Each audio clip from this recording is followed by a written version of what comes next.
Ada suatu ketika ada orang datang ke pondok, melihat jam 3, setengah 4 kalau sudah pada bangun, nangis dia, ingat anaknya. Sholat subuh anakku ya, saya bangunin sampai matahari hampir terbit belum bangun, tapi di sini sebelum subuh sudah bangun. Ayo.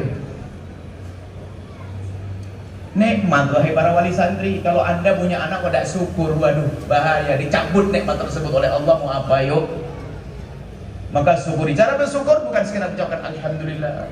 Ada dukung program ini, berikan rezeki anda, doa anda, tenaga anda, loyalitas, pokoknya semua yang ada pada anda. Kalau bisa berjuang untuk tempat-tempat semacam ini, tanda terima kasih anda agar semakin gede pahalanya. Termasuk mungkin anda yang di pesantren apa di rumahnya, di mana anda berjuang di tempat yang seperti ini juga. Mungkin tetangga anda madrasah diniyah, anda berjuang di sana sambil anda niatkan semoga dengan perjuangan itu anakku dijaga oleh Allah. Pokoknya anda jangan hidup tanpa hubungan dengan tempat yang semacam ini. Khususnya para wali santri harus ada peduli dengan pondok seperti ini. Ada sebagian wali santri itu nggak peduli anaknya mondok, berarti nggak syukur dia. Ada loh ya.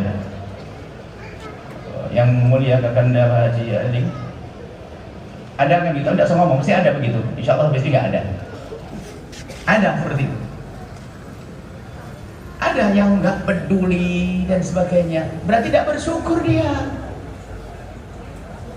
Nggak bersyukur. Jangan kalah, ada orang loh yang bantu pondok ini, nggak ada anaknya di sini, nggak ada ponakannya di sini karena Allah. Bagaimana kita punya anak di sini kalau tidak peduli? Itu sebagaimana kira-kira? Baik. Jadi tolong para wali santri, paling tidak panjatan doa setiap malam, ya Allah semoga pesantren semakin berkembang, pengurus para asatidnya kau jaga ya Allah, kau mudahkan segala urusannya terus, anak-anak sukses. Anda mendoakan juga penting. Yang penting sambung hati anda. Cewek para wali santri, anda harus bersyukur anda punya anak-anak di tempat yang semacam ini. Anda beruntung punya anak di tempat semacam ini, masya Allah. Kalau di rumah, masya Allah, waktunya habis. Mulai dari browsing internet, YouTube, televisi, beli bakso, ikut belanja, nemui Pak D sama Pak Lek, habis pokoknya di rumah. Waktu habis kalau di rumah. Masa Pak D-nya datang terus dia sembunyi di kamar, itu nggak enak. Assalamualaikum, 1 jam, setengah jam. Ya, masya Allah. Kalau di pondok, masya Allah, full waktunya adalah untuk belajar karena Allah dan Rasulnya. Belum lagi wahai para orang tua, di luar itu bukan anak kita, bukan patung, bukan robot, tapi anak kita ada rasa di dalam hatinya, kecenderungan, ada hawa nafsu pada lawan jenis, bermacam-macam keinginan yang itu ada di dalam hati. Nggak bisa Anda menghalanginya kadang di hari ini. Akan tapi kalau sudah berada di tempat yang mulia semacam ini, belajar agama di tempat yang mulia, indah, mereka akan terjaga. Ini para wali santri, Anda harus bersyukur. Ingat, kalau Anda tidak bersyukur, Allah akan cabut nikmat tersebut.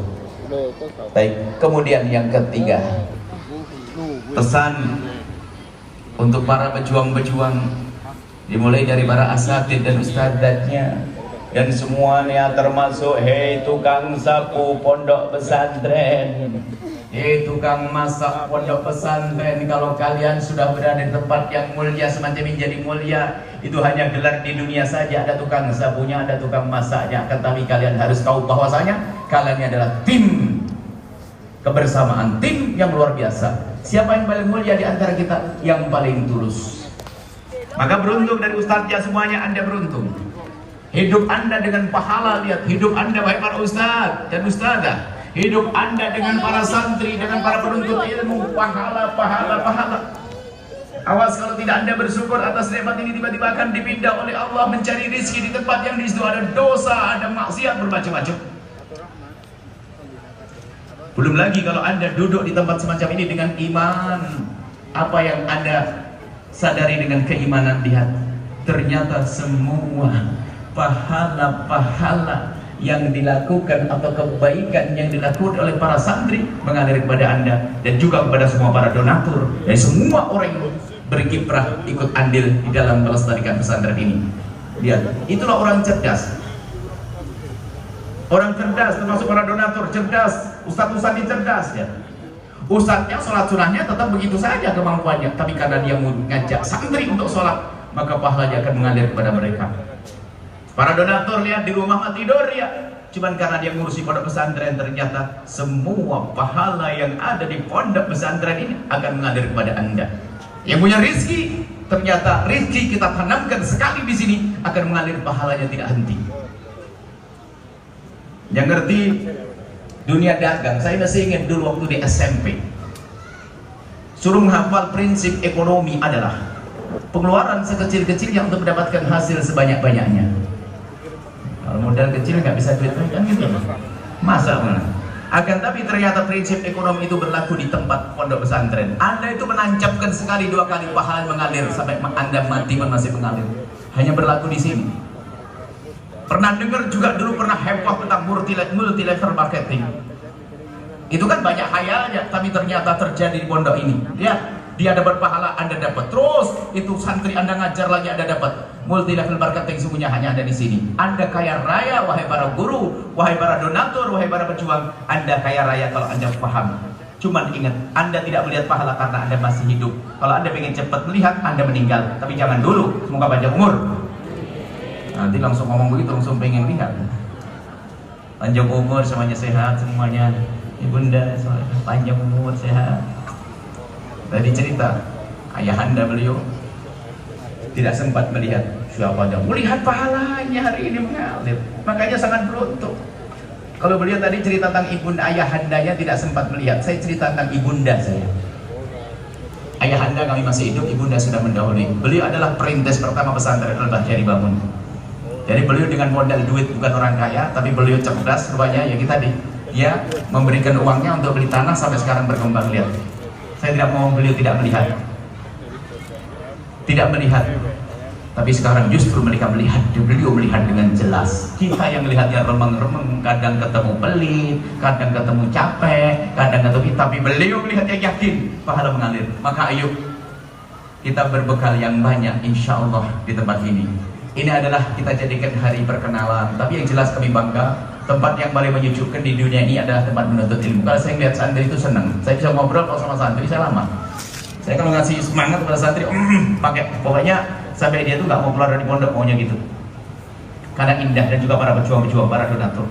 Jangan ragu, terus ada bersemangat dalam mendukung program kebahagiaan ini. Jangan ragu, jangan menjadi orang bodoh. Tahu orang bodoh pergi ke pantai, dengar apa saja di dalam pantai, dalam laut ada permata. Dan permata mahal, bisa untuk membangun segala macam. Dia nyelam ke dalam lautan, mengenaikan permata. Setelah itu permata taruh di pinggir pantai. Setelah itu apa? Pulang, tidak dibawa itu permata. Bodoh atau tidak? Pasti bodoh. Sama ada orang kaya raya, dia Masya Allah cari uang siang malam, terus teringat banting tulang buah. Tapi setelah itu mati gak dibawa. Gak pernah punya derma, gak pernah bangun musola kecil, gak pernah bangun pesantren, gak pernah bangun masjid, gak pernah ngurusi santri, gak pernah. Dia adalah orang kaya yang kasihan dia.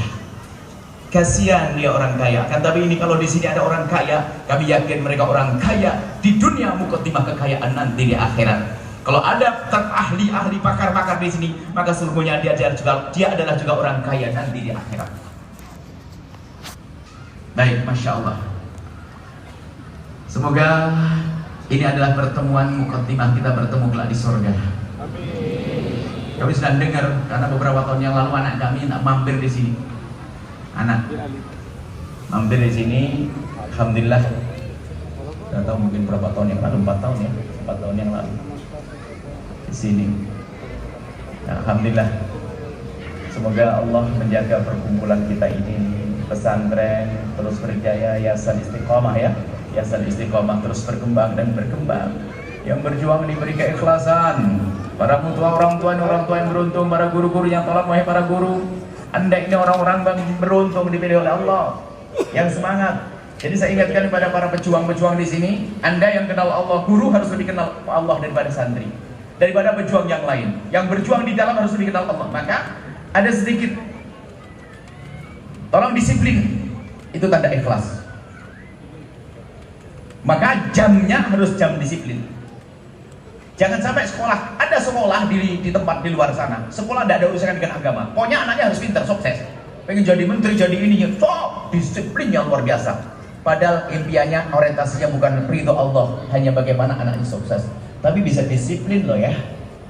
Maka jangan sampai kita yang gembar-gembar ridho Allah, tapi kurang di sini. Maka saya ingatkan bahwasanya jam manajemen tolong patuhi. Yang tidak bisa sepatuh dengan jam manajemen, maka khawatir yang ternodai adalah keikhlasan kita. Tapi karena kita di tempat yang mulia, jangan sampai Anda hanya mengandalkan jam manajemen. Anda keluar dari jam manajemen, Anda masuk jam baru lagi, namanya jam dakwah, yang sebetulnya tidak ada waktu istirahat bagi Anda, karena Anda dengan Allah dan Rasulnya. Ini yang harus Anda pahami. Saya selalu mengingatkan para pejuang, jangan Anda hanya mengandalkan jam manajemen. Kalau Anda hanya jam manajemen, itu masih imbalannya pas-pasan, belum akhirat serius. Tapi harus ada jam dakwah, jam manajemen serius, lalu setelah itu saya masuk jam dakwah. Biarpun di rumah masih kita mikir bagaimana keadaan santri, perkembangan santri, bagaimana besok santri harus semakin maju. Terus itu ada di otaknya seorang ustadz. Dan ini sungguh luar biasa. Enak jadi ustadz itu, masya Allah, pahalanya banyak kalau paham.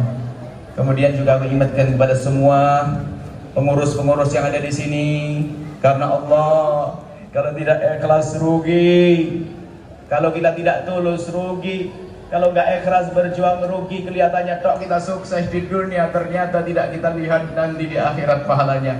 Tanda ikhlas ada dua, ada tiga, catat. Tanda ikhlas ada tiga. Yang pertama, kalau Anda ikhlas dalam berjuang, baik para sesepuh, para pejuang, para guru, para pengurus. Kalau Anda ikhlas, perhatikan, yang pertama orang ikhlas itu adalah istiqomah. Jadi kalau bekerja itu istiqomah, ada dia atau nggak ada dia, ada atasan nggak ada atasan.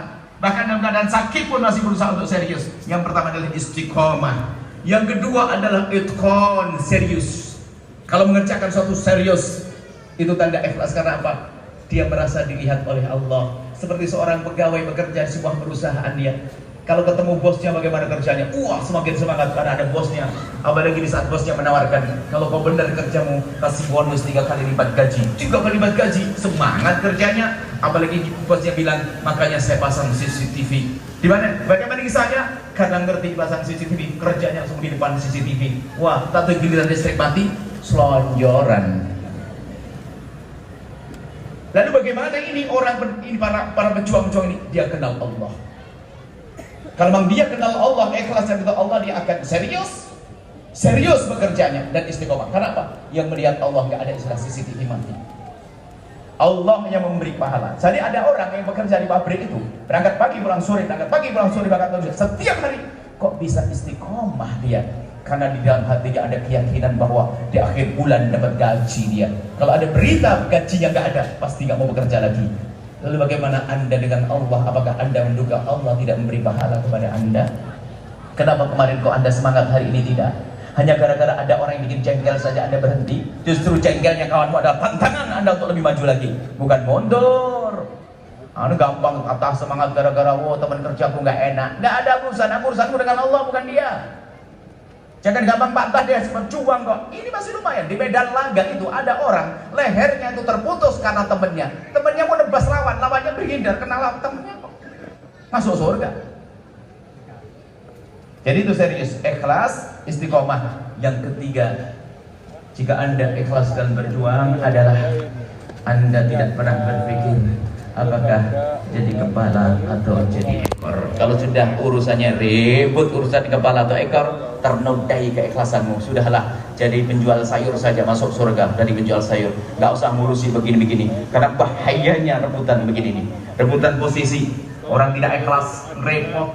Bukan karena Allah. Kalau Anda urusan dengan orang yang nggak kenal Allah, capek. Anda lupa terima kasih, dia marah. Anda lupa nyapa, dia marah. Tapi kalau orang dengan Allah, Anda akan mudah urusan dengan orang-orang semacam itu.